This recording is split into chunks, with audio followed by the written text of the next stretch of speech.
सभी को मेरा नमस्कार। आज के एपिसोड 2 में मैं आपके लिए फ्लड के बारे में लेके आया हूँ। बेसिकली आज हम बात करेंगे, एक्चुअली जो मेरा पिछला एपिसोड था कि क्लाइमेट चेंज कैसे हो रहा है,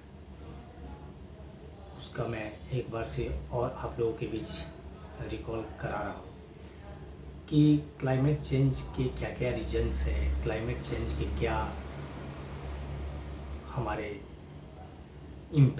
हमारे ऊपर क्या इम्पैक्ट आ रहा है और क्या नेचुरल फिनोमेना है, क्या मैन-मेड फिनोमेना है। इसके साथ ही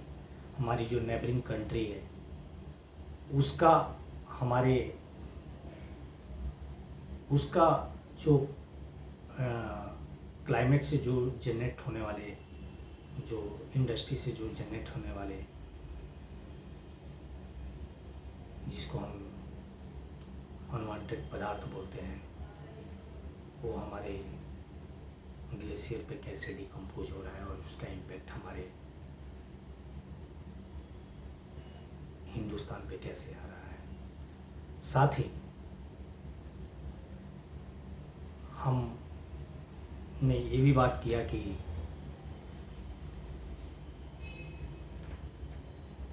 वो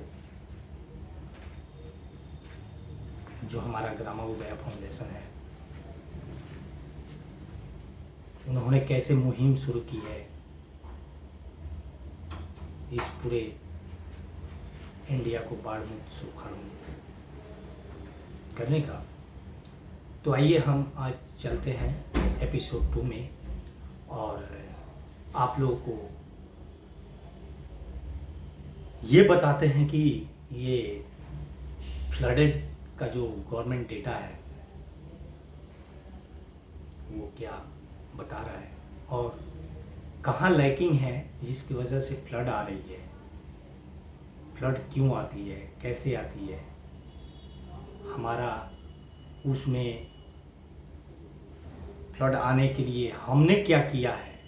जिसकी वजह से फ्लड आ रही है। तो सबसे पहले हम ये देखते हैं कि हमारा जो मुख्यतः बिहार है उसका हम रैंकिंग पूरे इंडिया में क्या है फ्लड का। तो सबसे पहले देखते हैं कि हमारा जो वाटर रिसोर्स डिपार्टमेंट, जो गवर्नमेंट ऑफ बिहार है, उनका ये डेटा बता रहा है कि बिहार जो है वो आपको लगभग पूरे इंडिया में मस्ट फ्लडेड अफेक्टेड एरिया में आता है, यानी रेड जोन में आता है बिहार के 38 डिस्ट्रिक्ट में, जो 32 डिस्ट्रिक्ट अप्रॉक्स 32 डिस्ट्रिक्ट, या यूं कहें कि 76% नॉर्थ बिहार और 73% साउथ बिहार जो है वो एवरी ईयर फ्लडेड से अफेक्टेड रहता है। सो ये 38 डिस्ट्रिक्ट में 28 डिस्ट्रिक्ट या 32 डिस्ट्रिक्ट कौन कौन सा है इसको हम देखते हैं, जिसमें अररिया है, बेगूसराय है, दरभंगा है, पूर्वी चंपारण है, गोपालगंज है, कटिहार है, खगड़िया है, किशनगंज, मधेपुरा, मधुबनी, मुजफ्फरपुर, पूर्णिया, सहरसा, समस्तीपुर, सारण, शिवहर, सीतामढ़ी, सिवान, सुपौल, वैशाली, पश्चिमी चंपारण। लगभग 52,928 हेक्टेयर्स स्क्वायर किलोमीटर्स जो एरिया है, वो जोग्राफिकल एरिया है, जितना डिस्ट्रिक्ट मैंने बताया, इसमें से 52,928 स्क्वायर किलोमीटर का जो एरिया है उसमें से 31,960 किलोमीटर जो स्क्वायर एरिया है वो फ्लड से अफेक्टेड रहता है। आप अंदाज़ा लगाइए कि गवर्नमेंट क्या कर रही है और हम क्या कर रहे हैं,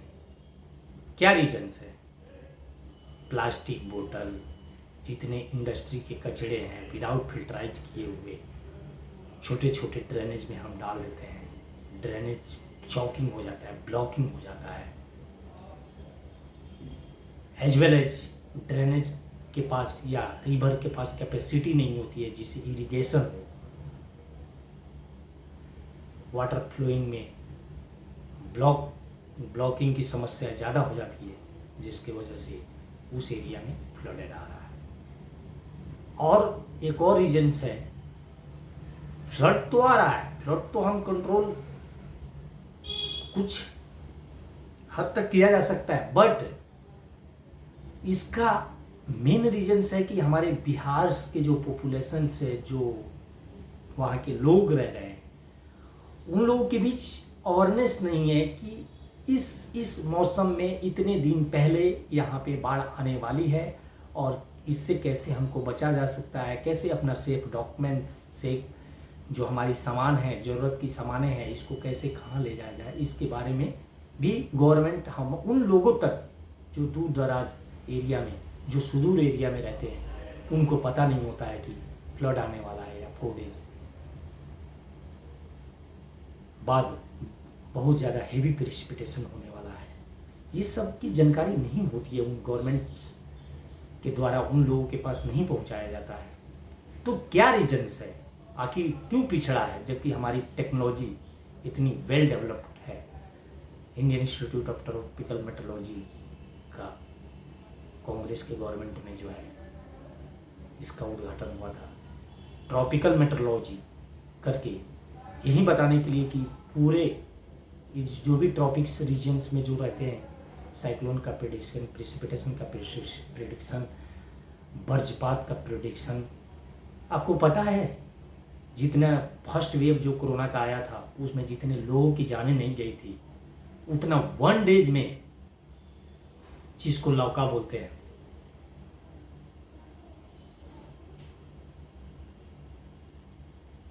वन डेज में बिहार में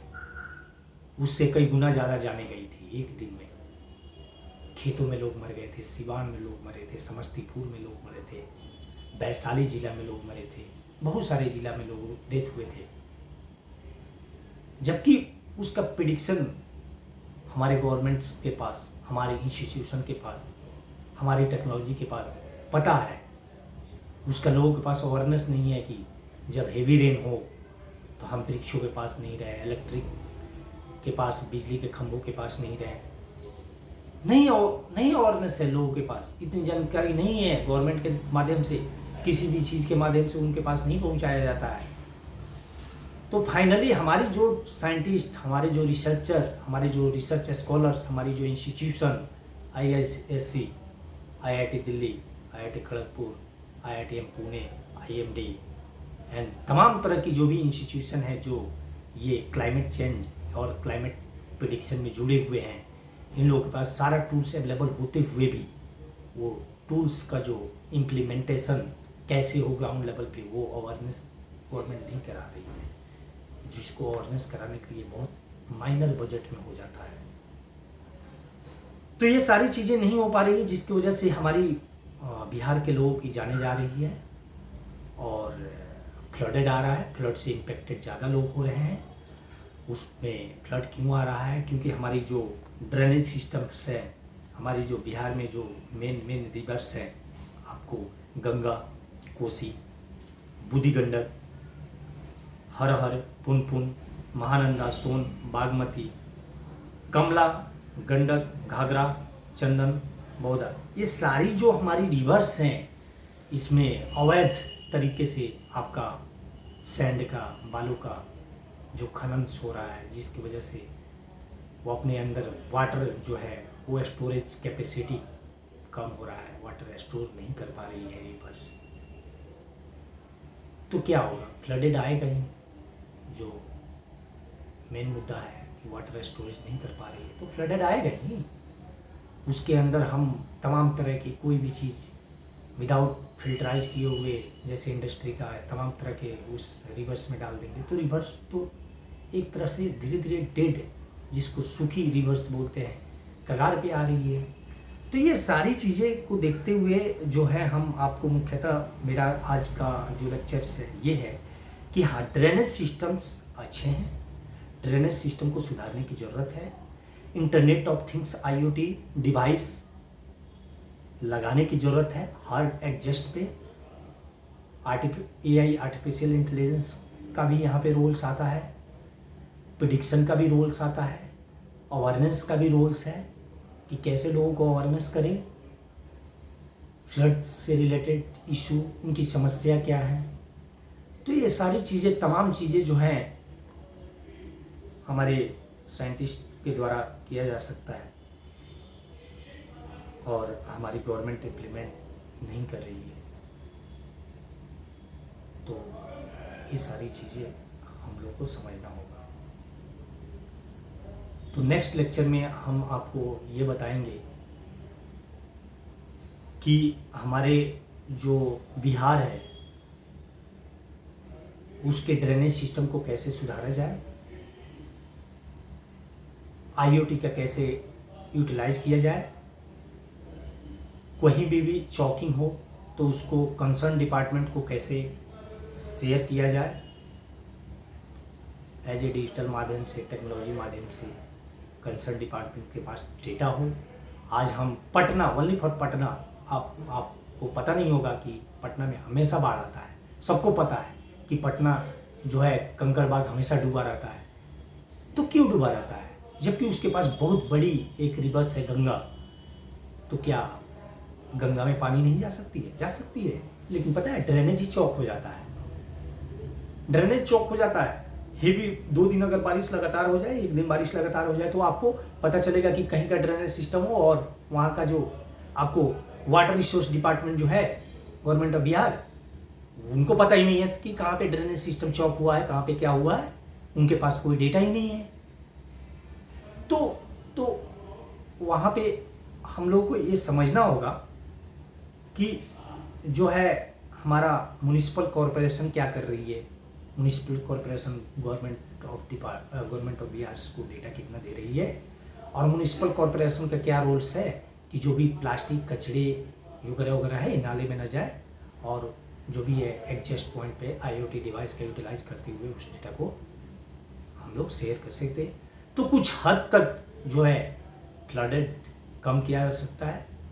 और उस पर कंट्रोल भी किया जा सकता है, और हम अच्छे से पटना जैसे सिटी में, पाटलिपुत्रा जैसे सिटी में आराम से रह भी सकते हैं, कोई समस्या नहीं है। तो मेन है कि हमारा Patna city circle, Azimabad circle, new capital circles और कंकड़बाग सर्कल्स, ये 4 जो जोन में पटना जो डिवाइड हुआ है, ये सारे जोन का ड्रेनेज सिस्टम को पहले सुधारा जाए, क्लियर किया जाए, उसमें IoT टेक्नोलॉजी का यूटिलाइज किया जाए, कहाँ पे वाटर फ्लो हो रहा है कि नहीं हो रहा है उसको देखा जाए, उसको कंसर्न डिपार्टमेंट से लाइजनिंग करते हुए क्लीनिंग करवाया जाए, और ये डेटा गवर्नमेंट के पास रखा जाए। तो ये सारी चीज़ें करते हुए हम एक स्मार्ट सिटी और स्मार्ट विलेजेस का कल्पना कर सकते हैं। तो हमारा ग्रामा उदय फाउंडेशन की तरफ से मेन ऑब्जेक्टिव यही है कि गवर्नमेंट को हम दिखाएं कि कहाँ से लैकिंग है, कहाँ क्या है, कैसे क्लाइमेट पे हम मॉनिटरिंग कर सकते हैं, कैसे हम क्लाइमेट चेंज को क्लाइमेट चेंज होने से कंट्रोल कर सकते हैं, कैसे हम आने वाले जनरेशन को शुद्ध हवा, शुद्ध पानी और शुद्ध वातावरण प्रोवाइड करा सकते हैं।